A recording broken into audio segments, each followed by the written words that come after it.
Every town has a Hank. Hank's the reporter in the leather jacket.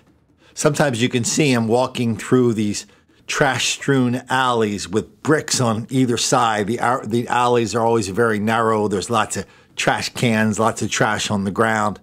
Hank keeps it real. Maybe Hank's diction is a little bit rougher.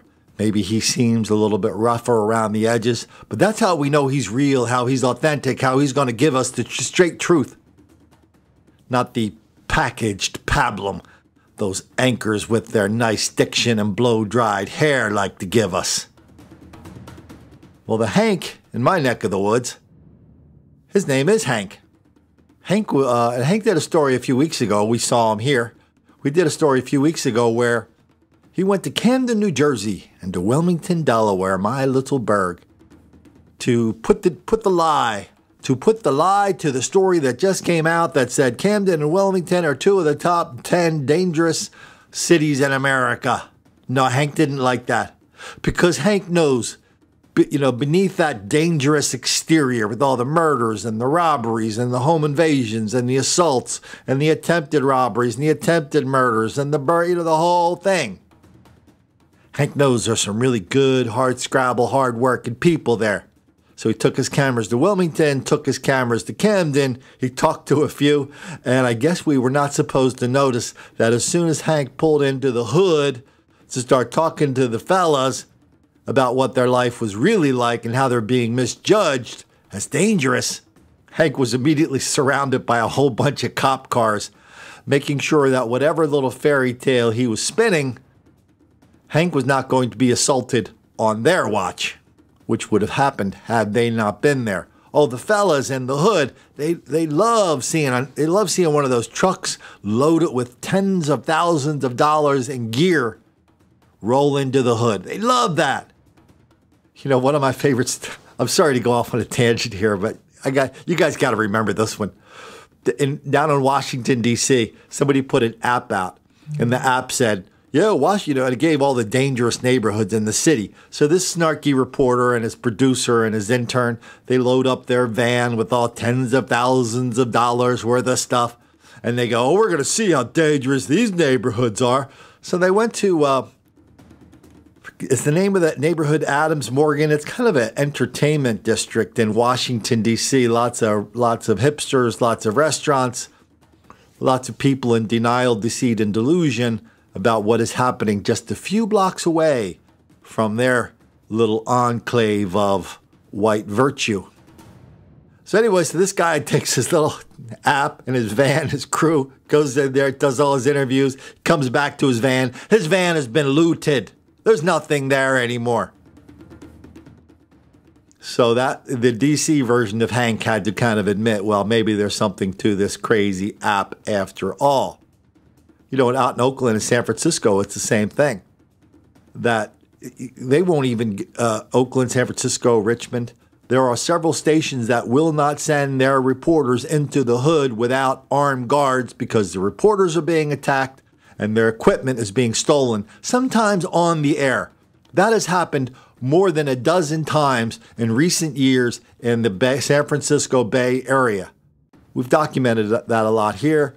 We've documented that a lot in my books, Don't Make the Black Kids Angry. So anyway, one of our viewers, a very sharp, a very prescient viewer, saw Hank was up to his old funny business again, except this time he went back to Camden, New Jersey, to the mall. This was a couple days before Christmas. And Hank was reminding everybody that, hey, so sometimes the kids blow off a little steam on the day after Christmas. Who knew, Hank asks us.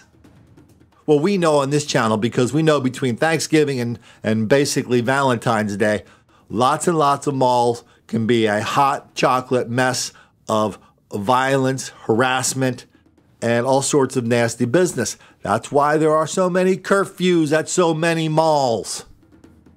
The curfews are not aimed at the Amish people who come off the farm once a month to pick up some victuals.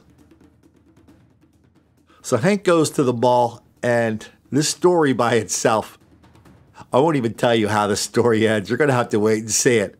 But it ends in the most ridiculous possible way imaginable. All right, hanging out at the mall. It used to be kind of a rite of passage when you're a teenager, but police in Cherry Hill Way, they are not feeling it at all. Yeah, they're telling teens you don't have to go home, but you can't stay here. What gives? Here's Hank Flynn's take. Zero tolerance policy, you know, for any type of disruptive or disorderly behavior. Hey, it's Hank. I'm at the Cherry Hill Mall, which local police are keeping an eye on for the day after Christmas. My take is the kids have cell phones, they got no school, and they probably got gift cards. That's a recipe for nonsense. Mall fights are apparently a thing the day after Christmas. Who knew? Well, for one, Police Chief Bud Monahan knew, and he's having none of it in Cherry Hill. So we brought in additional resources, additional officers for that day. We have plainclothes officers in the mall. You wouldn't even know that they're police officers. So if these kids want to act up, you know, thinking that they don't see a uniform officer in their sight, they better be very careful because a plainclothes officer might be right next to them. And to parents, Monahan adds, the mall's not your babysitter. Don't treat it like one. Man, I used to love it if my parents had cut me some room at the mall. Talk to friends, maybe girls. It was cool. Monique Howell met her man Big Penny at the mall. Good times. My mom would drop me off at the mall, give us a couple of dollars. We would go have our pizza and just go have fun. We didn't cause any problems. It was just a good time, a nice, safe atmosphere. Still is, by and large, but Monahan says there were something like 20 incidents in malls nationwide last year on the 26th, including fights like this one that happened at Cherry Hill Mall 4 years ago. Sometimes there are reasons. Yeah, but 9 times out of 10, there is no reason. Young guys out by the mall tell me when kids from different schools, different towns come together, the energy's there. All anyone needs is a spark. It's like if they see each other, they'll try to, you know what I'm saying, they'll try to nitpick with them. And that's kind of all and that's what basically what it takes. That's what basically sets the fire off. That's what happens, and then chaos starts. I'm going to go out on an optimistic limb and say everything's going to be fine. And good for Cherry Hill Police for putting the word out. Better safe than sorry. But these kids today, right? Wrong. There's nothing wrong with this generation. Everything's going to be fine. I'm Hank, and that's my take.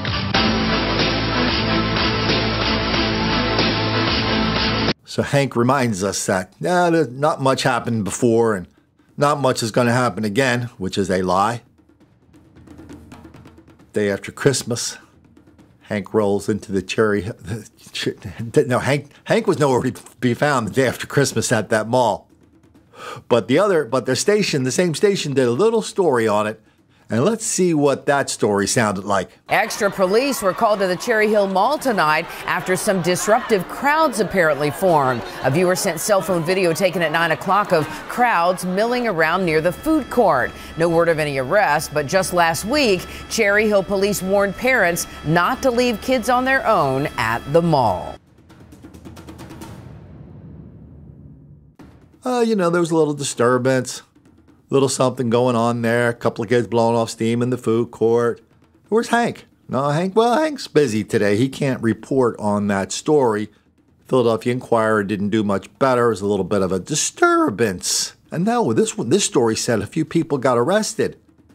But then the paper across the river on the New Jersey side, Camden is basically a suburb of Philadelphia. Across the river in New Jersey, they weren't pulling any punches. Oh no, there were 1,000 black people at the mall causing a riot. People who were there said it looked like a riot. By the way, these riots, they often start in the food court, lots of argy-bargy in the food court, and it spreads out from there. People running up and down the mall, destroying property, defying the security guards, believe it or not. And that's what happened here in Cherry Mall, despite the wise, keeping it real reporting of the Hank of Philadelphia. Here's another little thing about the Hanks of the world. The Hanks of the world in real life, I've known a lot of Hanks. They're very prissy. If you go into their house or their apartment, they're the kind of people that have all the socks folded in different color schemes all together. They're the kind of people, their closets are, everything is perfect in order. They're very prissy, and so the whole keeping it real thing is just one big act. You know what, we're going to see something from Memphis in a minute on the same day that was a little bit nastier. But when I think of the Hanks of the world, I also think of the guy from Minneapolis. We did a story on him. He's one of these, like tough talking guys, He's on the local media once in a while. He has a column. So every once in a while, he writes, but his column, I'm keeping it real. But his big thing for 2016 was lots and lots of columns about how Trump was a bad person and laughable and he was scornful and all this stuff. But there was one column he did after St. Patrick's Day. It seems that in Minneapolis, on St. Patrick's Day, 100 black people rampaged through the St. Patrick's Day parade, downtown Minneapolis, and beat the hell out of 3 generations of one family. Yeah. And so this reporter in Minneapolis, where they have elevated denial, deceit, and delusion to an art form, to a PhD program in journalism, he takes to his column to remind us, because, hey, what's happening down there? Why didn't we know about it? Hey, fool, you're supposed to know about it. Your paper is the one in active denial, deceit, and delusion. You remember when they have all the argy-bargy in downtown Minneapolis? When dozens and dozens of black people rampage through the streets of Minneapolis over and over and over, dozens of times within a few months? And finally, one of the reporters, the beat reporter for downtown, he gets up there and he goes, darn, we just can't see what the pattern is here. We don't know what's going on. I don't know where they get these fools. I don't know how these fools get their jobs. I don't know how they keep their jobs. I don't know what fools keep them in business by reading them or subscribing to their paper every day. But apparently this whole fake Hank thing sells, at least until they get caught, like this Hank did, like that Hank did, like Hanks always are found out when their little fairy tale collapses under a dose of reality. Anyway, why don't we head down to Memphis just for the sake of completeness, because there we found a few more kids blowing off a little bit more steam, except a whole bunch of people got shot this time.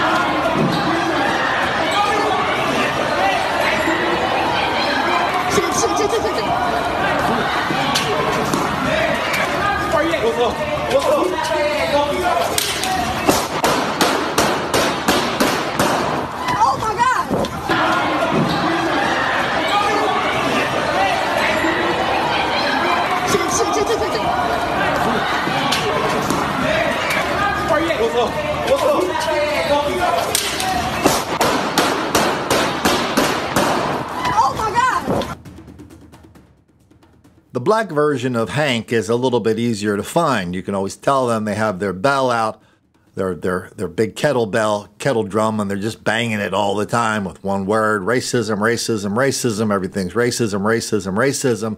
This guy Solomon Jones, he writes a column for the Inquirer in Philadelphia, another paper that's gone through ownership changes, losing money all along the way, losing subscribers all along the way. And their only solution is, you know what, we're probably not doing enough of that stuff, enough of that, liberal-inspired reporting that white racism is everywhere all the time. It explains everything, especially why cops are always picking on people. So anyway, Solomon Jones, he comes forward and gives us 4 of the biggest moments of racism in 2017. Of course, the guy's way too modest, but his 4 are, among his list of 4 are, of course, number 1, Donald Trump, enough said. Jeff Sessions, enough said. The white girl who got killed by a white guy at Charlottesville. And there's one other ridiculous episode of what he calls racism. Good Lord, I mean, that's all he could find 4? Tucker Carlson has been tweeting and doing a story about all these different kinds of racism that we see in the paper every day now. I mean, we just had the black congresswoman. She bumped somebody out of a first-class seat that the woman had already had. And when the woman said she was very unhappy, she got bumped out of the seat. The black congresswoman, I think her name is Sheila Jackson of Houston. She's probably one of the bigger clowns in Congress. Not saying something, but she figured out what was going on right away. That was white racism.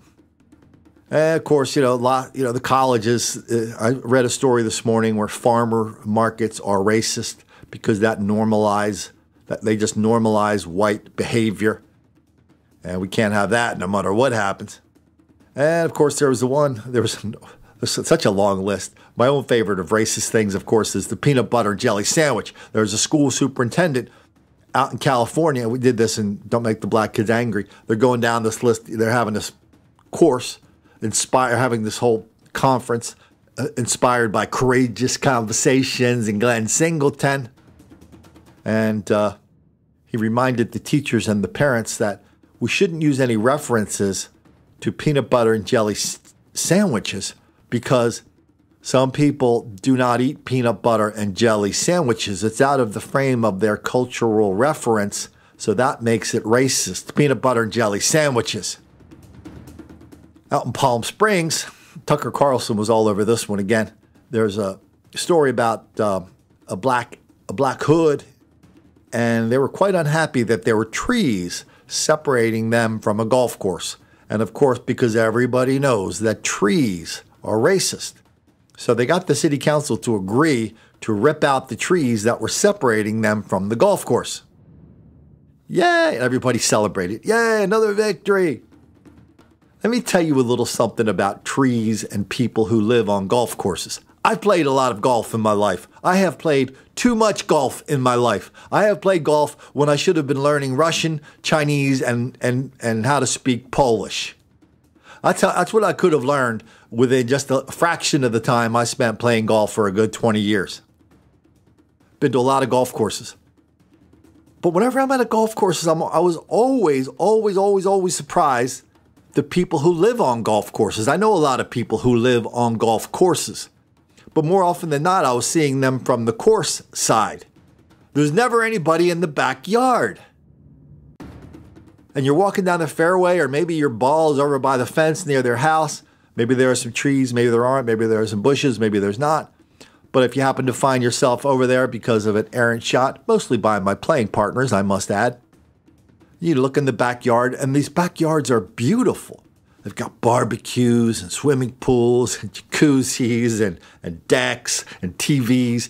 In California, especially if you get closer to the desert, people use the outdoor, their backyard, as kind of another living room. That's where they go, especially in the evening.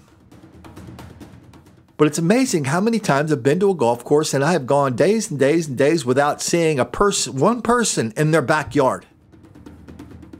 That's because people, when they move into a golf course, on a golf course, and they're kind of close to the course, they figure out in a big hurry that living in and around a golf course is not what it's meant to be. I'm actually going to make a point connected to our big topic of black criminality here. Because when you live near that course, once a year, twice a year, once a month, twice a month, once a day, once a week, whatever, depending, a ball is going to come onto your property. Thinking of my buddy in Orange County, he would get them once a week. They just stopped putting glass furniture. They had glass top tables out there, hit, crack. But they wouldn't use their table because even if it only came out there, they wouldn't use their backyard, their patio on looking a beautiful course in the daytime at any rate, because even if there was only a chance of a golf ball coming into their house, or if they hear their neighbors are getting one once a week, once a month, that means they really couldn't relax outside when people are playing golf. And it's not just the golf balls. Sometimes it's the golfers will say something or whatever. Even just one golf ball coming onto your property once every month, once every 2 months makes you so uncomfortable you can't use your backyard. Maybe they use them in the evening when there are no golfers, I'm not sure. But they're not there in the daytime. And isn't that kind of the same thing what we see in our neighborhoods? The low tolerance people have for criminality. The people who live in these chocolate cities, take Wilmington and Camden, for example, the white people who live in these chocolate cities, they've all made their deal with the devil. They've all decided that, having a golf ball crash into your front, your backyard, breaking your furniture, cracking your windows, It's like, we can live with it. It's not that big of a deal. They don't use the backyard, but they say it's not a big deal. Well, that's the same with these neighborhoods. Except most people don't want to go through that. Something bad happens once a month, once every couple of months to your neighbor or to you or to somebody a couple blocks away. You're paying attention to that. And if it happens, you're just not going to put up with it. You're going to leave. You're going to leave, or you're going to enter a state of denial, deceit, and delusion where you're going to wall off a large part of your property and just not use it anymore.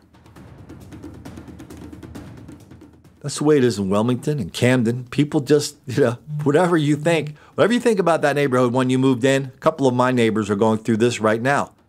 They see these big, beautiful houses. They moved in, they fixed them up. And, they were all down with the cause, so they figured out the cause was down with them. But then after 6 months to a year, the first time something happens, they call the cops and they figure, we're gonna straighten this out. We're gonna call the cops. We're gonna let them know what's happening, and the cops are gonna come take care of the whole thing.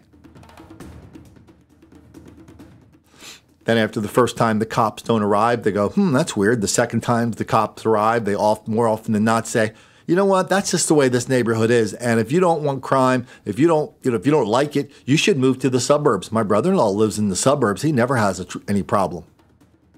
And then then they start realizing, they open their eyes as to what's really going on in their hood, in their neighborhood, and their equivalent of the backyard on the golf course. People are relentless victims of black criminality and hostility all around them. And they wonder, what can we do? Can we have a community meeting? Can we give them more free stuff? Is there some combination of free stuff that even though we tried it 1 million times, maybe we just haven't got the exact combination down? Do we have enough free midnight basketball? Do we have enough free backpacks for school books? Do we have enough after school programs? Do we have enough free breakfast? It's always something. Boom, boom, boom, boom, boom. And the criminality and the harassment and the violence just continues on and on and on, and gets to the point where a lot of people don't want to talk about it. And they actually get a little bit unhappy when people like good old Colin goes, that's not normal, right? It is not normal. There are lots and lots of places in this country where people can walk around the corner and get a carton of milk or a sandwich or a burrito without worrying about borrowing your neighbor's pit bull for protection. That's not normal, correct?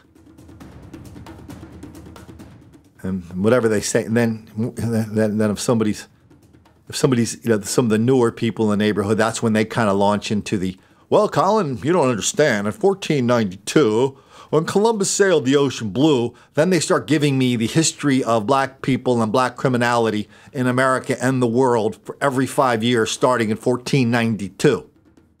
It's a long story. Lots and lots of excuses, lots of criminality, lots of victimization, lots of black people not taking responsibility for how they ruin places like malls in Cherry Hill and in Memphis. Do you think those malls can survive this relentless black victimization that requires them to put up a sign saying you got a curfew now? They're trying to survive by driving out their customers with the most money, the easiest to spend, i.e. kids with mommy and daddy's credit card. That's how desperate they are. That's how far they've gone down the road of trying to save their mall. It doesn't work. And the only way I know of stopping, by the way, that lecture of 1492 when Columbus sailed the ocean blue is to ask, okay, I asked this the other night. Okay, so you moved into that house over there. You fixed it up. It's a great house. You're a great person. But you've been here for a couple of years. You know what it's like now. You know about the relentless criminality here. You know what happened to this neighbor, to that neighbor, to this neighbor, to that neighbor. You know what happened up the street at the dollar store. You know what happened around the corner at the convenience store. Now, if you happen to meet a nice little chickie and she decides she wants to, put you in a headlock and get married and have 5 children with you, You look me in the eye and tell me right now you are going to raise those kids in this neighborhood, and you're going to send them to these schools in this neighborhood. You're going to send them to the parks. You're going to let them go outside and play. Go ahead. Tell me that. You have the nerve to lie your ass off about that. No, he did not. But isn't that the test of any mall? Isn't that the test of any city? How much of your city is off limits to a young white couple with a 1-year-old child? How much? I asked that question of a person in part of town called Little Italy not too long ago. Her granddaughter was out front on the porch playing. We're in the living room talking. She had actually been a guest on the radio show my brother and I do from time to time. I said, okay, so what percentage of Wilmington is off limits to you? What percent is a no-go zone? She said 10%. Oh, master, I laughed in her face. And just when I did, her daughter left the porch. Her daughter's in the Little Italy. Little Italy is mostly a no-go zone because there are no Italians in Little Italy in Wilmington anymore. It's a black neighborhood now with a smattering of these new white hipster restaurants with the 27,000 different kinds of beer. But even those people, when they walk out of those restaurants at 10 o'clock at night, they're getting bonked on the head. But even when that happens to them, they just look at it and go, oh, I guess I didn't have my head on a swivel. So I was talking to that lady, and while we were talking about how her neighborhood was perfectly safe when it was perfectly not, her daughter left the porch and started, walked just 10 feet away from the front steps. That woman flew out of that house like a banshee to get her granddaughter back on the porch. Because she knew what she was not admitting. I knew what I was asking her about, which is this is a dangerous place for kids. And if it's dangerous for kids, it's dangerous for everybody else. Even if it only happens once a month. Even if it only happens once every couple of months. Most people just don't want to put up with that.